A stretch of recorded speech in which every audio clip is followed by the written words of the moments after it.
bottom of Chaf on the base, 20b. At the bottom of the page. Okay. At the mission at the bottom of 20b.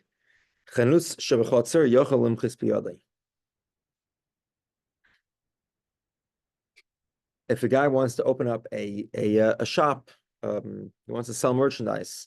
So the guy who lives in the attic, or the guy who lives in the courtyard, he can stop him. He can say, I don't want it.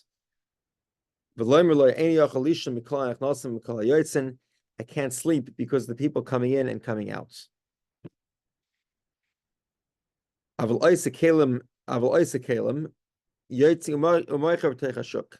while the courtyard neighbor can stop him from opening up a store, he cannot stop him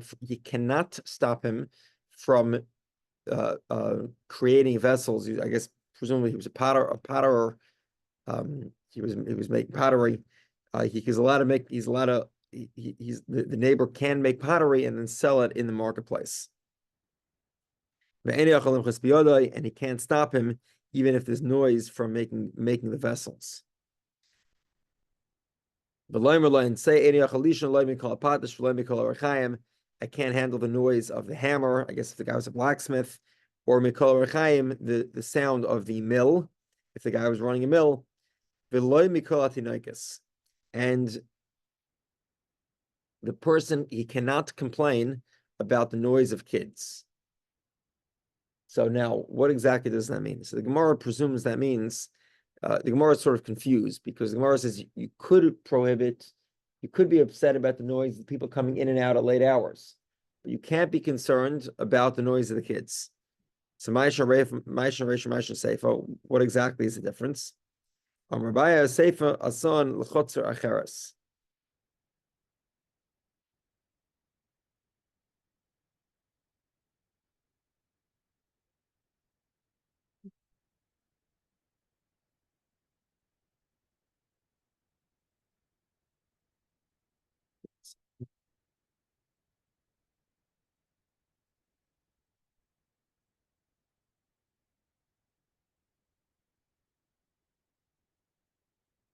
Okay, so the first explanation is that we're talking about where there's two different courtyards. And in one of the courtyards, the guy has a lot of children coming to buy his stuff. A different courtyard. So even though this courtyard he could stop the guy from having his customers show up, but in a different courtyard he can't stop him even if his customers are children. So Rava says, well, and the Mishnah should have specifically mentioned it.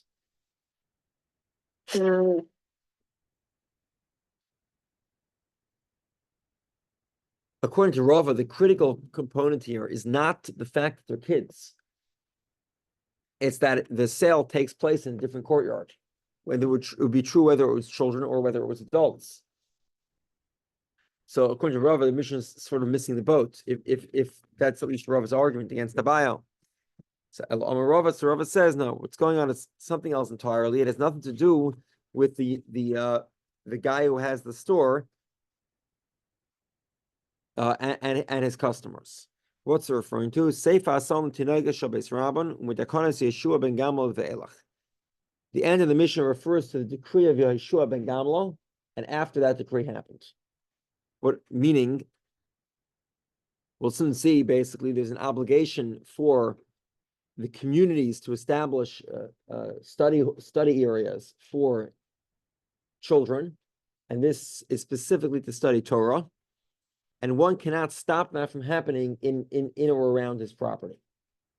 In his courtyard or around his property. So if his neighbor decides he wants to become a teacher and start teaching kids, and of course kids, the noise and the paint and and the stuff is going to break and the whole spiel, a lot of complaints, it doesn't make a difference. One cannot stop that from happening. And it's from the decree of Yeshua ben Gamla, meaning before Yeshua ben Gamla, it would be a legitimate argument. A guy doesn't want the hassle of having to deal with kids. But after Yeshua ben Gamla's decree, nobody's allowed to stop it. Okay, so now let's go through the story of exactly what happened and how we got here. The Amar of Yehudah, Amar Rav. Rabbi Yehudah says in the name of Rav, Boram Zachar Oisei Ish Latov v'Yeshua ben Gamla Shmai. Let's remember this person's name for good, and his name was Yeshua ben Gamla. Shalmalihu, if not for the story of Yeshua ben Gamla, or the decree of Yeshua ben Gamla, the Torah would have been forgotten from the Jewish people. Why? Shemitchila initially, Misha Yesh Le'av, Malam de Torah, Misha Ein Le'av, Lo Hayalam Torah. Somebody who had a father would study Torah. Somebody who did not have a father wouldn't have anyone to teach him, and then he would end up in ignoramus. He would not have enough. He would not end up studying Torah. My Dorish.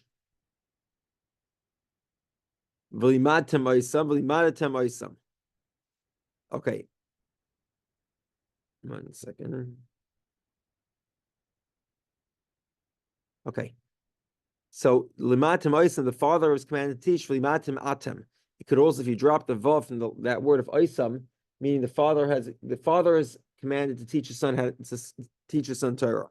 But it also means that if you read it without the vav, it's atem. You collectively, the Jewish people, are obligated to teach your children. So therefore, Heskinu, he made a decree, that the community should pay for educators that would sit in Jerusalem. My Darsh, why specifically Jerusalem? What did he think? From Zion, Torah will come out. Okay, so the Gemara says he had a free Torah school in Jerusalem. Just one problem. Somebody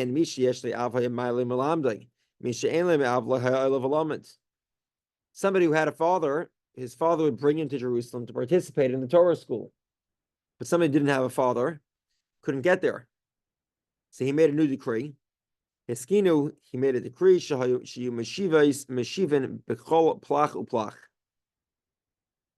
and every a plach is like a empire. It's a collective federal system over many different subdivided areas. So a plach is something that includes many cities, like a state or a country.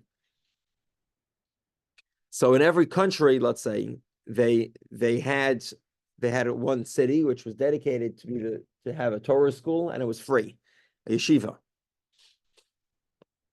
And they'd introduce them to Torah study kiben tezayin, kiben yud zayin, when they were 16 or 17 years old. Okay. But there was one problem. If the teacher would get angry at him, the student would just leave. He was 18 years old, 16, 17 years old, he would just leave and get a job.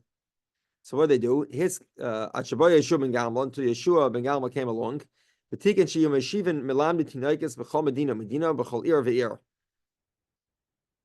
He decreed that there should be a Torah, yeshiva, the opportunity to study Torah, in every single country, every state, in every city.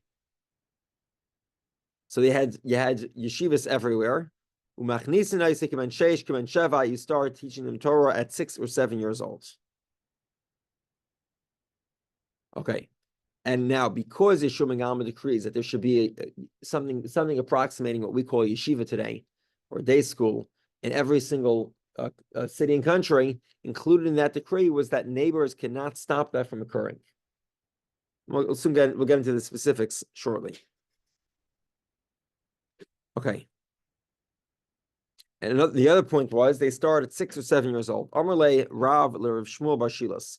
Rav told Rav Shmuel Bar Shilas. Rav Shmuel Bar Shilas was a very, very well respected, I don't know, you call it a cheder Rebbe. He was a teacher of young students. He taught young students Torah. So what was the advice? He said, Ad shis loy dekabel. Until they're 6 years old, don't take them. Mikan ve'elach kabel va'asfi leketura. Once they're 6 or 7 years old, take them and feed them like a ox. What does that mean? That means make sure they have a lot of Torah to study. You don't keep them bored. You keep them always busy, constantly trying to study Torah. And Rav said to Rav Shmuel Bar Shilas, Ki mochis le'inuka. when you hit a child, okay, they were born before 5 minutes ago. This is the old way of education, which was always part and parcel of society.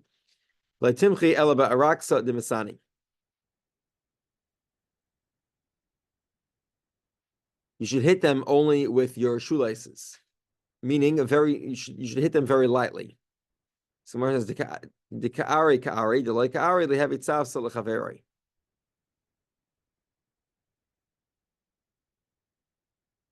Okay, meaning those that will listen, and those that won't listen, so they'll stand on the side, and eventually they'll start participating. In other words, even if a teacher is hitting a child for not listening, it should be a very, very minor, maka kala, Rashi says, a very light hit. Okay, I guess they weren't doing the caning of your. Beisvei. Question. Okay, so now we're sort of getting back onto subject. So we've established that every city must have a school. That was a decree of Yeshua ben Gamla, and therefore none of the neighbors can stop the school from happening. Okay, now we'll go through the nitty-gritty, the details. Meisvei. Question. You have one of the members of the courtyard, so there's a few members, they share a communal courtyard. He decides to adopt a new profession. What is that? He wants to he wants to be a doctor. Rashi says a moil, someone who does circumcision. Or uman, a bloodletter. The gardi is a weaver. And somebody who teaches young students. The members of the courtyard that stop him from engaging in these professions. Okay, clearly this indicates to us that you can't, you could stop the noise of children, which contradicts the Mishnah according to the explanation. According to the explanation of Gemara, that the noise of children refers to children studying. So the Gemara says, we're talking here about a non-Jewish school. It's a school for non-Jews, and it's only Jewish students that are studying in the Torah school that where the members of the courtyard cannot stop the teaching, but other types of students they could. Tashma, next example. Shnayim sheyoshim b'chotzer. Two people have a courtyard. It's not a whole group, it's just two people.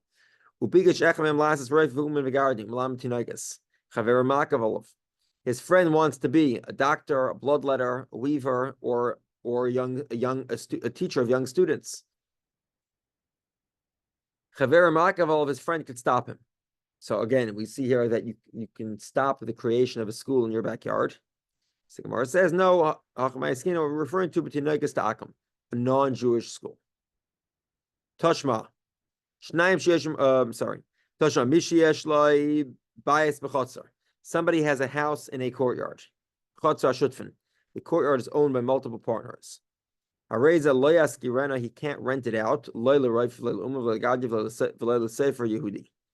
Not to a doctor, not to a bloodletter, not to a weaver, and not to a Jewish teacher, and not to a non-Jewish teacher.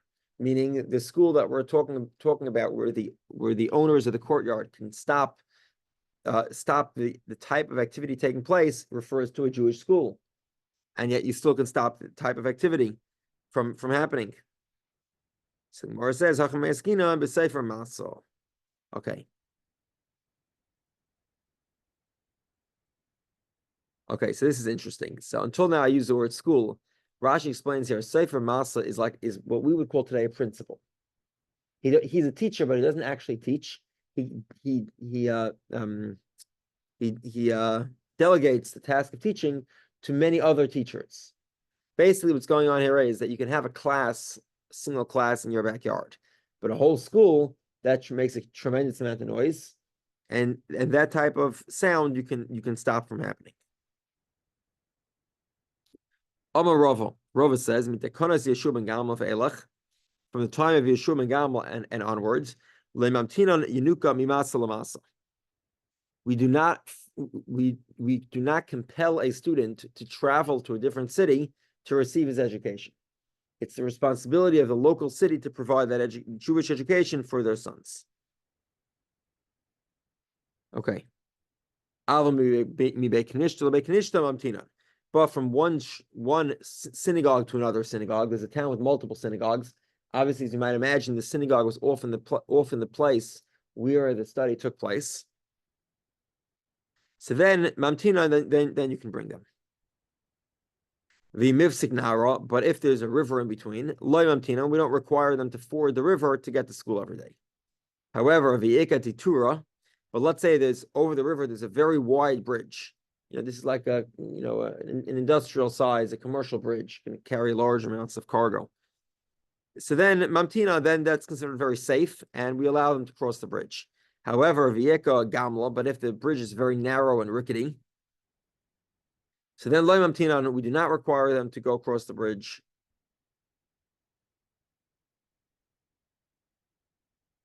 One second.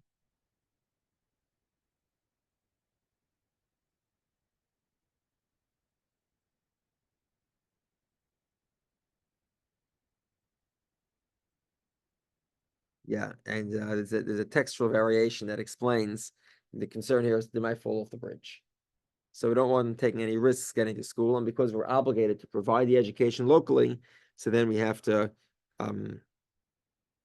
hire somebody locally. Okay, now this is an interesting advice for class size. How do you do that? Rava says, I've spoken to a teacher, a teacher of young students, and this is what he told me. Esrin v'chamisha yinuki. The ideal size for a teacher is 25 students. V'yiga chamshin, if there's 50 students, by svina and trey, you hire 2 teachers.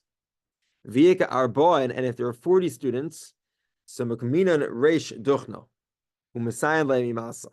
You hire over 40 students, you hire an assistant, and the community is responsible for his salary. His salary is supported by the community. One second.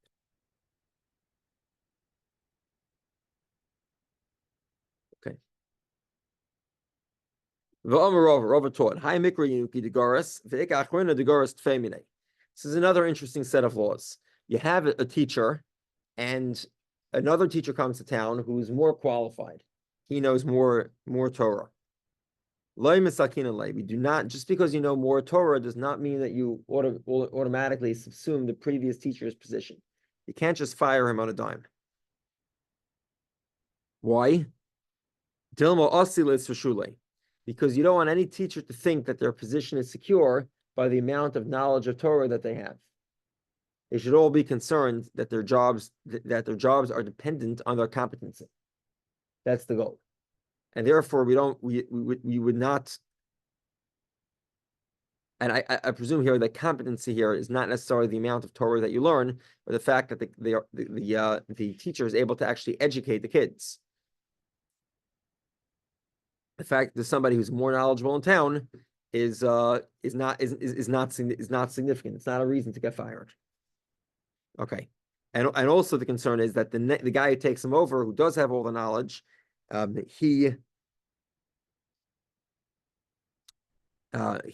will, if he knows that he's hired because he's the most knowledgeable, he might be lazy and fail to educate. So therefore, we evaluate the teachers based on their competency of education. Rav Dimi ben Ardai disagrees. He says, "Kolshkin degaris tvei, kinasai from Torah b'chachma." The jealousy of the scholars results in more wisdom. Meaning that if you fire somebody because he doesn't know enough, then what do you think he's going to do? He's going to study more and become more knowledgeable and get back his job. Okay, Rava says, "Hani trei mikra jiradki." So here is an interesting question. Chad goris v'ledayek v'chadayek v'legoris. One guy is very knowledgeable, but occasionally he makes mistakes. And the other guy never makes mistakes, but he doesn't know a lot. Which one comes first? You choose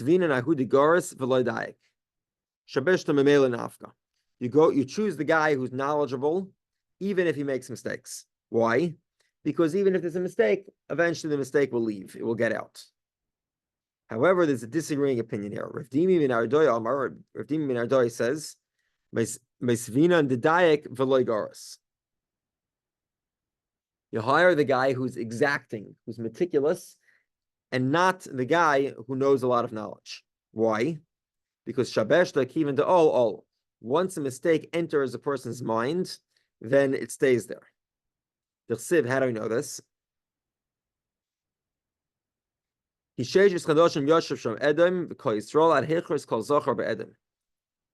Yoav went to war, and he wiped out every male in the kingdom of Edom, and this was the completion of wiping out the Amaleki people.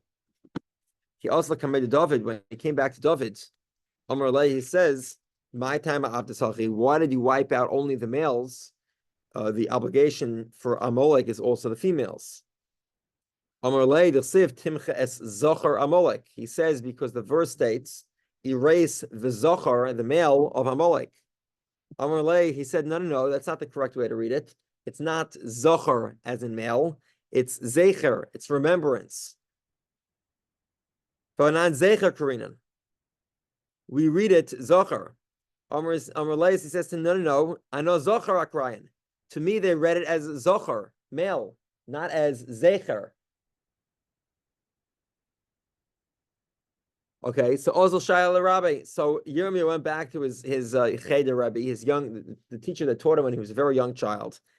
And Amar Lei Ha'echa Krisan, he said, "How did you teach me?" Amar Lei, so he says to him, "Zochar, I taught you that it was a male."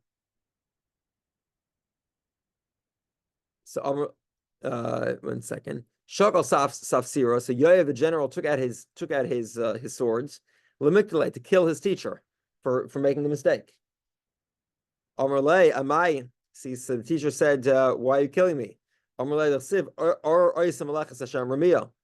Cursed is the one who takes the work of God that would be teaching the students into a Ramia, into a treachery.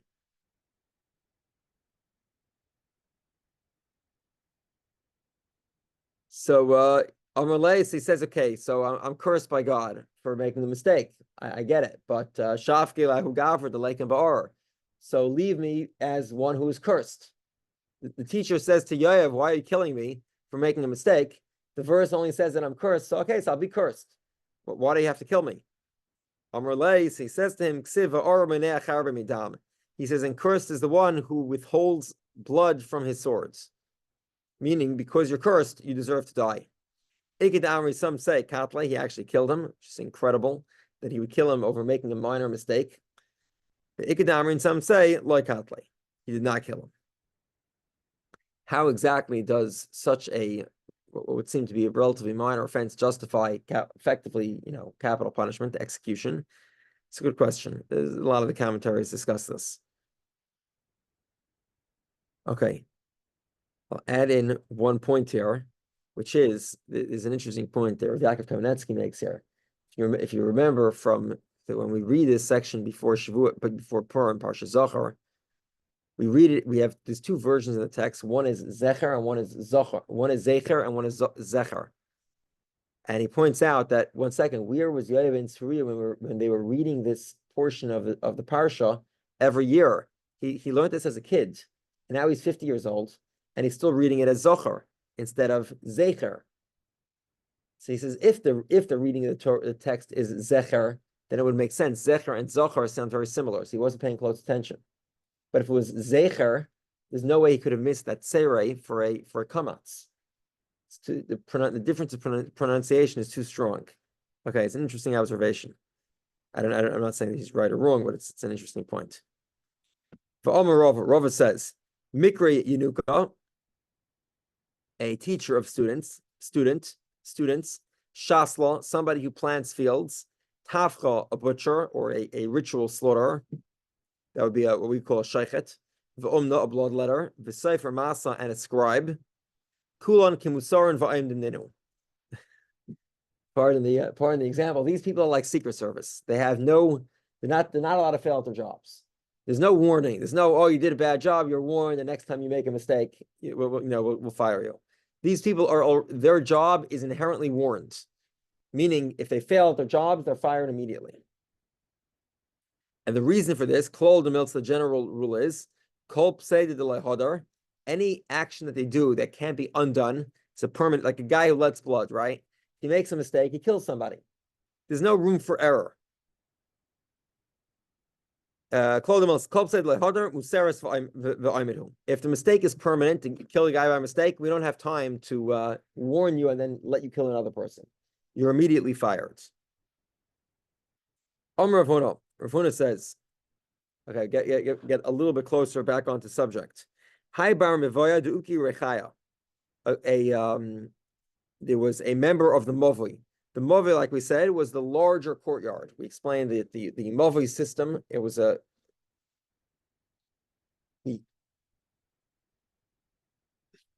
concept of the Movi, which by the way has been in place until there have been this type of what do you call it? City planning, I guess, or development planning has been in effect until the relatively modern age. The idea of it is that you have a single point of security, single point of entry. Basically, you build houses in a U shape. Every set of houses have its own courtyard. They all share a major courtyard in the middle, and then there's one entrance where they can put a security guard. So you have this Movad Ugi Rechaya. He wants to put in a mill. One of the other people living in the Movi, the Kamuki Gabe, and he wants to stop him.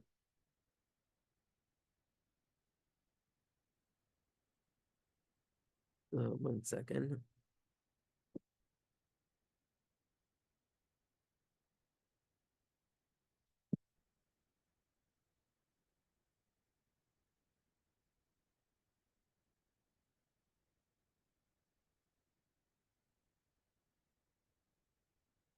Yeah. Okay. The second guy wants to build a mill next to the first guy. Okay. So the first guy can stop the second guy from building a mill next to him. To Amar like a pask you say you're impacting my ability to earn an income. You can go set up a mill, but not here. I've already set up a local mill here. We can't have this if there's too much competition for a very small market. Nobody makes enough money to live on. It's a method of price control. And by the way, we pointed out before that a municipality does have the rights to engage in price controls. It's in Daf Yomi Gimel. It's a municipal right. Lema Messiah. Let's try to prove this. Marchikin mitzudas hadog min hadog, kimole ritzas hadog. Okay, let's say there's somebody laying traps to catch fish, so they have to you can't put all the traps in one place. Nobody's going to catch anything that way.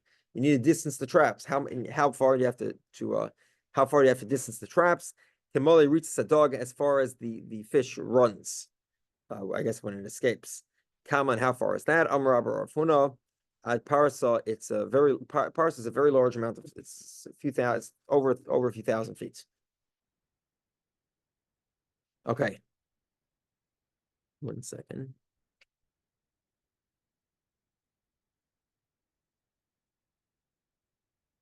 So over here we see a similar idea. We see that you sort of can block the competition when you have a sensitive type of income. So the Gemara says it is a similar idea, but it's not quite the same. Shiny dogim diyave siara. The fish are different. Why? Because again, I'm not quite the marine biologist here, but apparently this is how it works. They remember where the food is.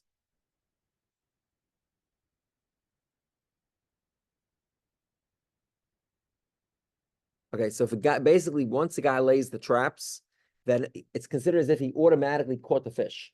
Why? Because the fish remember where the food is, and if they move around the full length of these thousands of feet, then they'll always remember where the guy put the food that was in the trap, and they'll always come back into the trap. So a guy lays a fish trap, it's as if he's guaranteed to catch all the nearby fish. And when this guy goes ahead and adds another trap, he's effectively stealing his fish. This is way less true with regard to a mill. You don't own your customer base, whereas you kind of own the fish in the area where you lay the trap. So they're similar, but there's a significant distinction such that they cannot be compared. They'll remember where it is, but they'll be drawn to it whenever it's there. No, so it's not only that they're drawn to it, but that once they see the bait, even if they don't go in right now, they're guaranteed almost guaranteed to go in at a later point in time. They're saying that they'll return to the place where there's no bait because they'll recall that there was bait there. I know fish don't have a memory, That's- right? It sounds very questionable to me. Like I can see if it's there, and I don't they're always think- drawn to it because they see it. They would always come to it and not even think. I'm about it. reading to you Rashi's explanation. If you can find a different one. He's saying that it's they okay. remember. Okay, Because they I'm remember- clear on that. Okay, thank you. Yeah, they remember where the fish are, and they remember where the food is, and they always come back to it. So when Okay. once you lay a trap, you're sort of guaranteed to catch all the fish in that area. I understood that. Okay. Okay. But yeah, I'm sort of sympathetic. I don't know that fish. I didn't think the fish have very memory. Okay. Ravina says to Rav, Lema Rav Huna the Amar Rav Yehudah. Let's say that Rav Huna goes the opinion of Rav Yehudah. 1 second.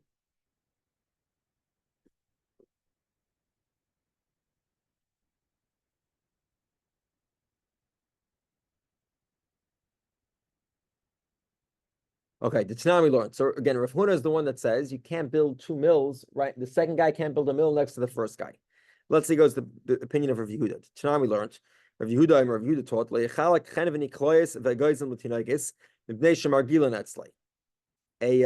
a merchant cannot give out free candy to the kids because basically it's a way of stealing the kids as customers. The rabbis say that it's permitted. Okay, so presumably the idea here is that once you have a customer, you sort of own the customer. That's at least the initial. We'll soon explain the details. We'll sort of undermine this argument. But for now, the Rabbi Yehudah's opinion is once I have my customer base, they're mine. If you give my customer candy, so she should go to your customer, she should be your customer. That's illegal. That's against the rules. And therefore, similarly, if I set up a mill in my mavoi, I own all my customers in the mavoi, and therefore you can't set up a second mill. And the rabbis say, no, you're allowed to steal customers by giving out sweets. Presumably, they would agree that you can set up two mills next to each other. And the Gemara says, no, absolutely nothing to do with each other. The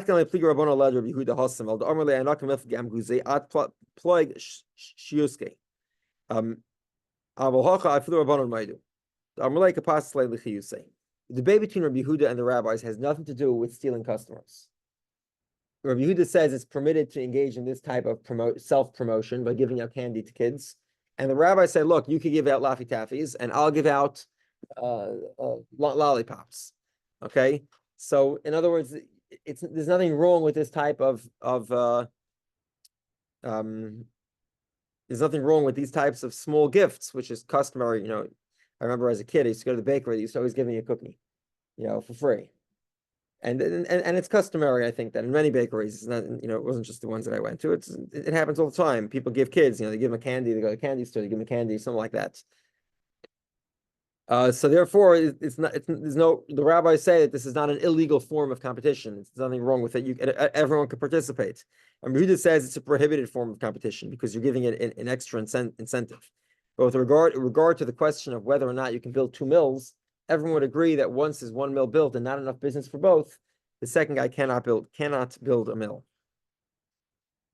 Meisvei, question. Also, Adam chanus b'tzad chanus shachaveri, umerachetz b'tzad merachotz shachaveri.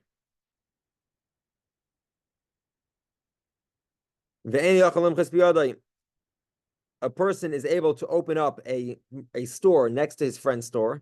He's able to open up a bathhouse next to his friend's bathhouse, and the guy can't stop him. Why? I'm opening up a store in my property. What does it have to do with you? You have a store in your property. I'm next door neighbor has a store on my own property. Okay, so the Gemara says Tanoi. It's a machlokes Tanoim. Tanya we learned Koifim b'nei mevuos zeh.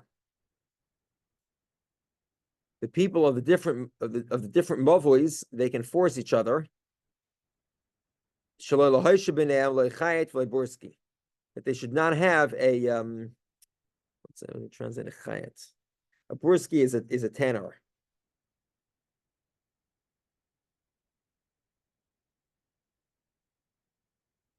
A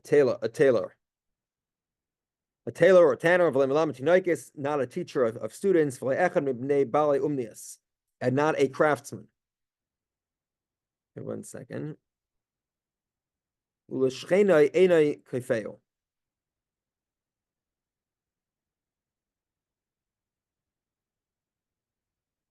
1 second.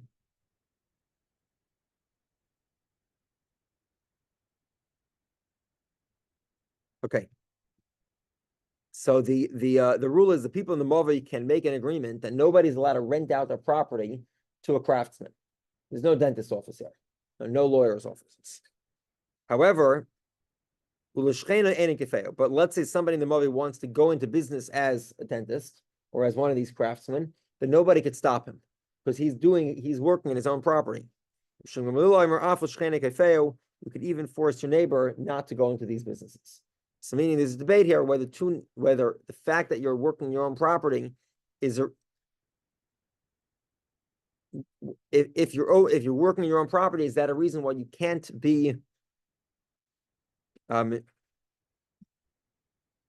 your neighbors cannot force you what type of business to go into or not? Meaning, according to the first opinion, they can only make a rule about renting it out to other people. And similarly, if one guy builds a mill, then according to that version, presumably his friend could build his own mill as long as he doesn't rent it out to be used as a mill. But according to the second opinion, the opinion of Shmuel Gamliel, you could even force a neighbor not to engage in a